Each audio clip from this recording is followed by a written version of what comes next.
내 총 자산의 5% 미만으로 모 아니면 도 투자를 하는 거는 저는 나쁘지 않다라고 생각을 합니다. 100배, 1000배 오를 가능성이 또 있기도 합니다. 딱 그것만 봐요. 미국 주식과 글로벌 주식, 그 두 개를 보고 최근 1년 수익을 봅니다. 상승장, 하락장을 구분해가지고 상승장에만 위험 자산에 투자를 하고 하락장이라고 판단될 때는 빨리 안전자산으로 도망가는 거를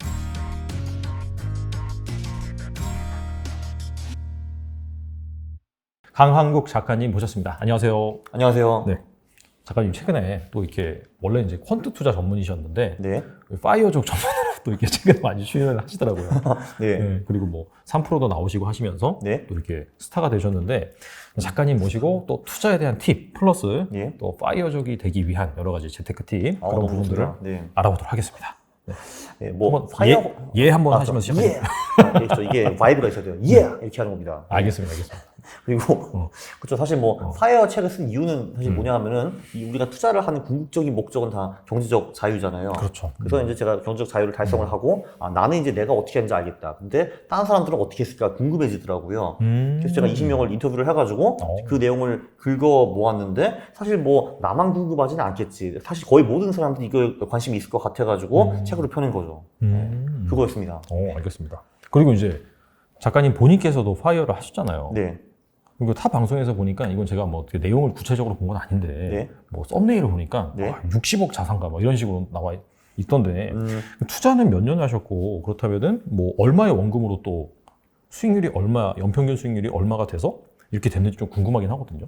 사실 그러니까 그 60억이라는 거는 제가 지난번에 SBS에 나갔거든요. 머닝 와이드에. 아무래도 나가기 전에는 이제 뭔가 까야 돼요, 사실. 그러니까 솔직히 제가 뻥을 칠 수 있는 거잖아요. 6천만 원이 60억이라고 할 수 있고 맞아요, 그런 맞아요. 거니까. 그래서 이제 뭐 소위 그 문서를 좀 내놨죠, 근데. 그래서 이제 그렇게 밝혀지게 된 거고 또 이제 그렇죠. 그게 이제 퍼지게 된 것 같아요. 네. 일단 그거고 사실 이 수익률이라는 게 좀 애매모호한 게 그러니까 저 같은 경우는 사실은 이제 초창기에는 월급을 드립다만이 모았죠, 사실. 지출을 안 하고서. 그거를 모은 다음에 이제 그거를 초창기부터 지금까지 계속 펀드 투자로 돌리기는 하는데 그게 한 복리 15% 언저리 정도 이제 될 거예요. 복리 15%. 네, 그 정도 될 것이고, 네, 근데 사실 그거 말고도 뭐 예를 들면은 제가 뭐 경매 같은 것도 좀 했는데 그거는 그때 소액이긴 했는데 수익률은 되게 높았죠. 제가 투입한 금액 대비에는. 근데 어차피 그때 몇 천만 원 수준이었고요. 네, 그리고 이제 최근에 제가 뭐 코인 뭐 차익거래 이런 것도 했는데 그거는 사실 수익률이 무한대죠. 왜냐면은 그 차익거래니까요, 그게. 네, 그것도 있었고 그리고 스타트업 투자 같은 것도 해서도 상당히 수익률이 굉장히 높았습니다. 네, 그래서 사실 이것저것 다 해봤어요, 사실. 네.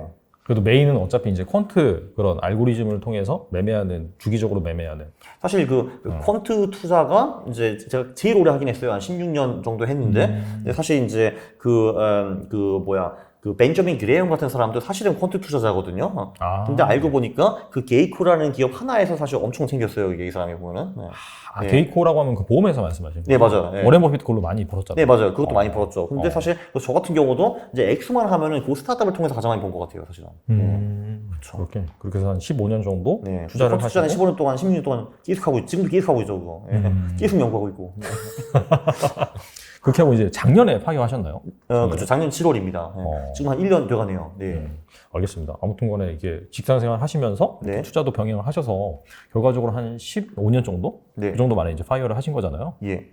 이게 파이어족이 되고 나서 보니까 이 두 가지가 필요하다. 네. 그렇게 이제 영상에서 그 자체 유튜브 채널에서 말씀하셨잖아요. 네. 근데 그 부분에 대해서 좀 궁금하거든요.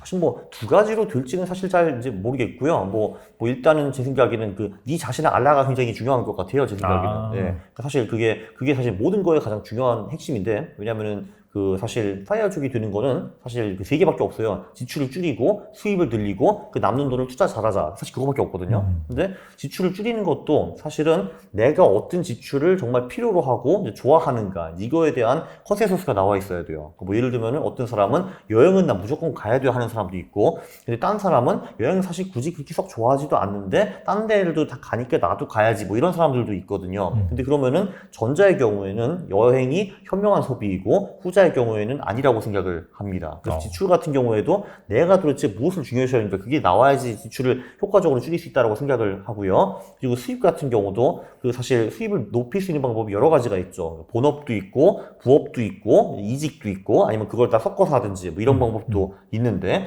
사실 예를 들면은 내가 이제 이 회사에서 열심히 노력해가지고 내가 영업직이다. 내가 노력하면은 이제 많이 팔아가지고 내 연봉을 기하급수적으로 올릴 수 있다 하면은 거기 남는 것도 괜찮을 수가 있는 건데 딱 봐가지고 이제 사무직이고 이제 소위 월 200만 원 받는데 20년 그 내 선배도 월 250만 원 받는다 하면은 이제 그 회사는 사실 비전이 별로 없는 거잖아요. 여기서 이제 열심히 해가지고 나 본업에서 출세해서 부장 되려 하는 거는 좀 멍청한 짓이죠 사실은. 투자도 마찬가지예요. 그 제가 20명을 인터뷰했는데 그 중에서 투자를 안 하신 분들은 한 명도 없었는데 그런데 이제 하는 분야는 20명이 다 달랐습니다.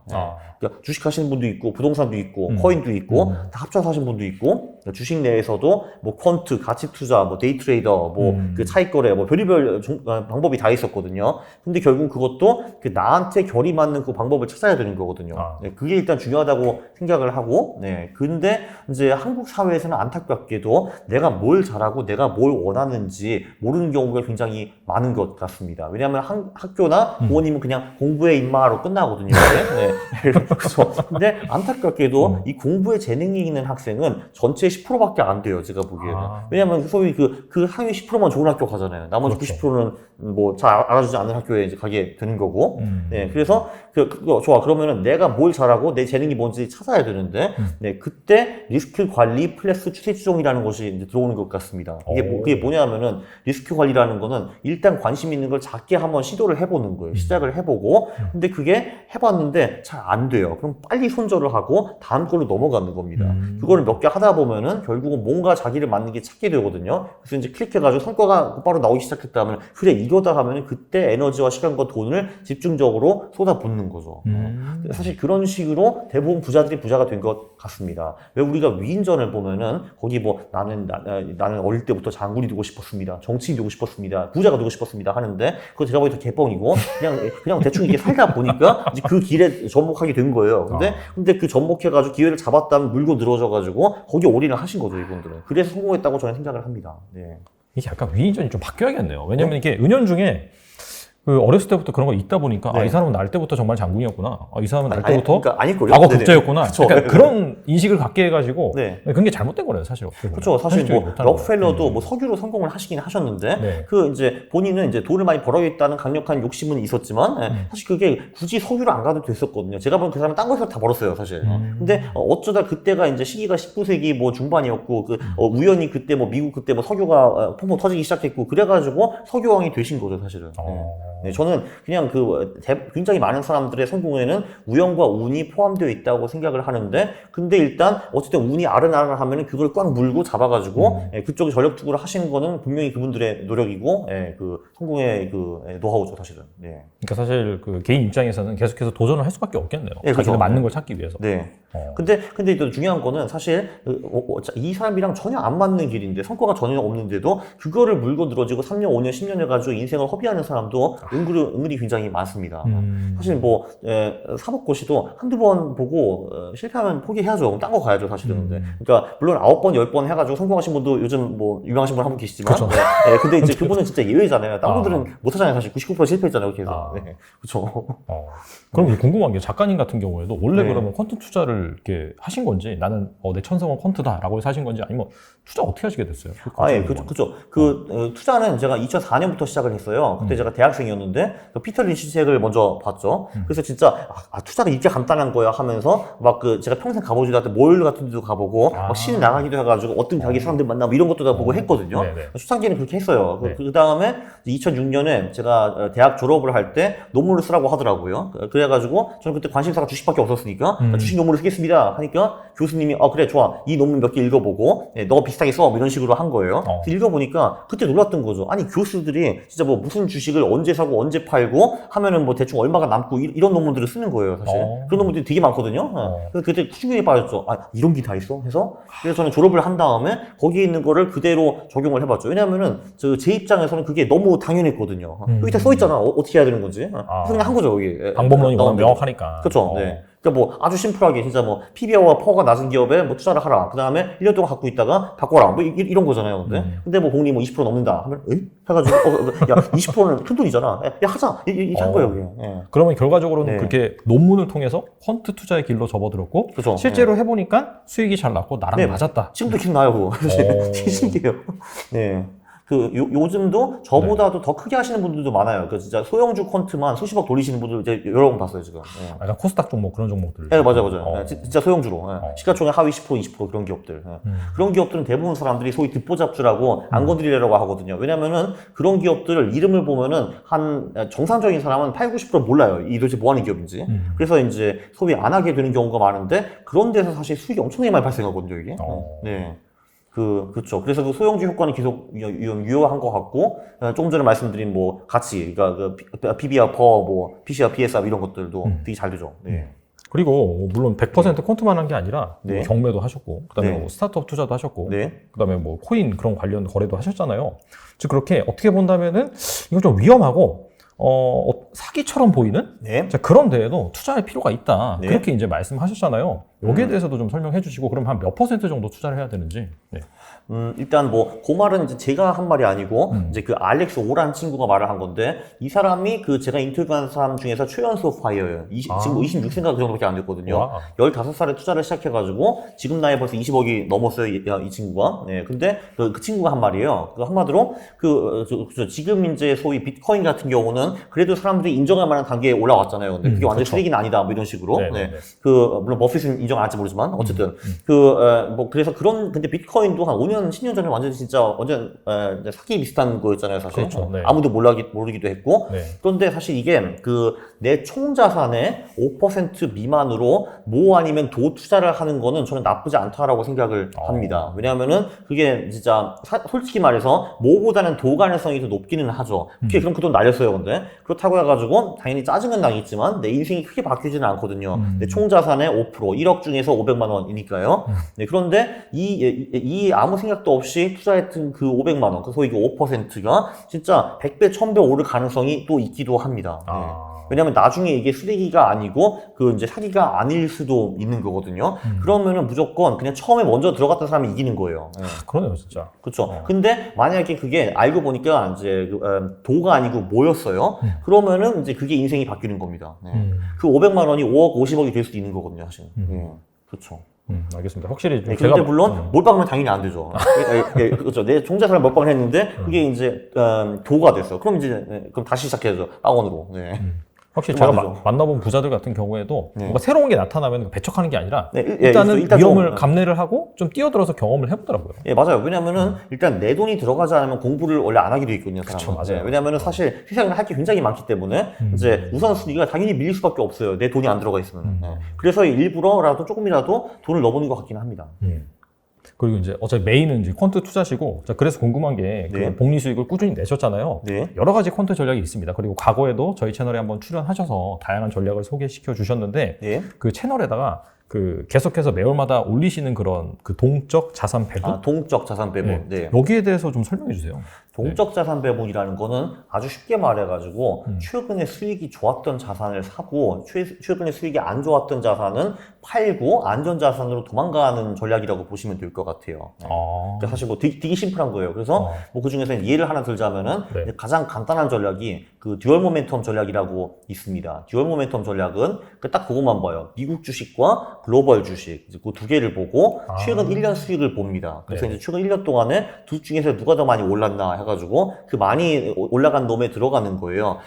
최근의 경우에는 보통 미국 주식이었죠. 미국 주식이 나머지 글로벌 주식보다 더 많이 올랐으니까요. 오케이, 그럼 미국 주식에 들어갑니다. 자, 그런데 5월에 이제 어떤 일이 발생을 했느냐? 자, 이제 1년 전을 바라보면은 지금 떨어져 있어요. 미국 주식과 글로벌 주식이. 예, 그러니까 이제 이르면 뭐 지금이 5월 30일이라고 치면은 네. 그러니까 작년 5월 30일 대비 지금 미국 주식도 그렇고 글로벌 주식도 떨어져 있습니다. 예, 1년 전 대비해 가지고요. 자, 그 경우에는 우리는 주식을 다 버려버리고 그냥 채권, 안전자산으로 넘어갑니다. 예, 이 경우에는 뭐 AGG라는 채권으로 넘어가는데 솔직히 뭐 AGG로 하든 현금으로 하든 크게 큰 차이는 없는 것 같습니다. AGG는 ETF명인가요? 네, AGG는 ETF명입니다. 그게 이제 미국 애그리게이트 채권 뭐 이런 겁니다. 네. 네. 뭐 사실 근데 채권 금리가 뭐 지금 경기가 안 좋아져서 뭐 빠지고 네. 있다라고 하면 AGG에서 뭐 수익이 날 수도 있겠네요. 그렇죠. 그럴 수도 있고, 네, 아니면은 그냥, 사실 뭐, 그냥 AGG 싫다 그러면 현금으로 들어가도 무방합니다. 그러니까 한마디로 결론적으로, 이제 이 동적자산 배분들은 상승장, 하락장을 구분해가지고, 상승장에만 이게 위험자산에 투자를 하고, 하락장이라고 판단될 때는 빨리 안전자산으로 도망가는 걸 의미를 합니다. 네. 그리고 이제 그 리밸런싱 하는 그 기준이 한 달에 한 번 정도요. 한 달에 네. 한 번이고 1년 전과 비교해서 네. 두 개 자산군 중에서 이제 뭐가 더 상승률이 좋았느냐라는 네. 관점에서 이제 그 뭐 글로벌이 좋다라고 네. 한다면 그쪽을 아예 100% 투자를 하는 건가요? 그죠. 네. 근데 이번 거 같은 특이한 경우, 즉 1년 전과 비교해서 하락장이다. 네. YOY 그렇죠. 마이너스다. YOY 어. 마이너스다 하면은 하락장에는 그냥 주식 자체를 건드리지 않는 겁니다. 사실 이게 투자자들도 그거를 좀 유념하시면 좋을 것 같아요. 그 수익은요 상승장에서 나는 거예요. 상승장은 한마디로 이게 자전거를 타고 내리막길 가느냐 오리막길 가느냐 그 차이거든요. 제가 보기에는. 그렇죠, 맞아요. 그래서 하락장에서도 정말 초고수들은 수익을 낼 수 있다라고 저는 생각을 합니다. 그 대신 그분들도 힘들어요. 왜냐면 그 언덕 위로 이제 끼끼 올라가야 되는 거기 때문에. 근데 대부분 사람들은 그만한 체력이 없어요. 그래서 보통 무너지죠. 근데. 그래서 대부분 사람들은 그냥 그런 높은 언덕에는 도전을 아예 안 하고 그냥 쉬고 간 다음에 상승장이 올 때만 하는 게 저는 사실 추천해 드립니다. 하락장 아무도 안 하고요. 네.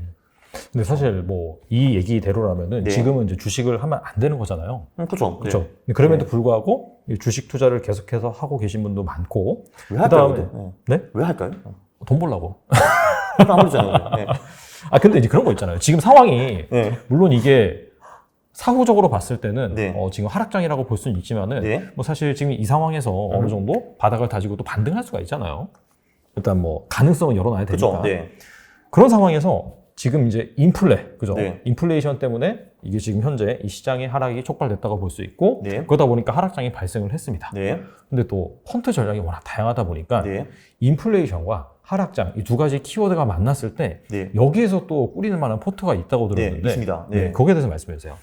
일단 기본적으로 그러니까 뭘 먼저 할까요? 인플레이션 할까요? 하락장 먼저 할까요? 두 개가 이제 뭔가 같이 네. 있는 상황에서 할 만한 그런 그럼 거. 이제 네. 인플레이션 같은 경우에는 보통 주식과 채권 둘 다 별로 안 좋습니다. 특히 아. 요번에 그거를 아마 느끼셨을 거예요. 보통은 이제 맞아요. 주식이 떨어지면은 채권이 그거를 좀 방어해 주는 게 보통인데 아무래도 인플레이션이 넘어지면은 인플레이션이 커지면은 당연히 금리 인상 압박이 생길 수밖에 없고 맞아요. 그거는 채권 가격을 많이 때려 누르는데 이제 큰 영향을 미치겠죠. 그래서 인플레이션이 오면 주식 채권 둘 다 안 좋은데 인플레이션이 올 때는 사실 이것도 뭐 당연한 건데 뭐 금과 원자재 또는 뭐 물건 이런 것들이 아무래도 잘 나갑니다. 심지어 그 물건에는 뭐 예술품이라든지 뭐 와인이라든지 저기 뭐 우표라든지 이런 것도 포함이 되고요.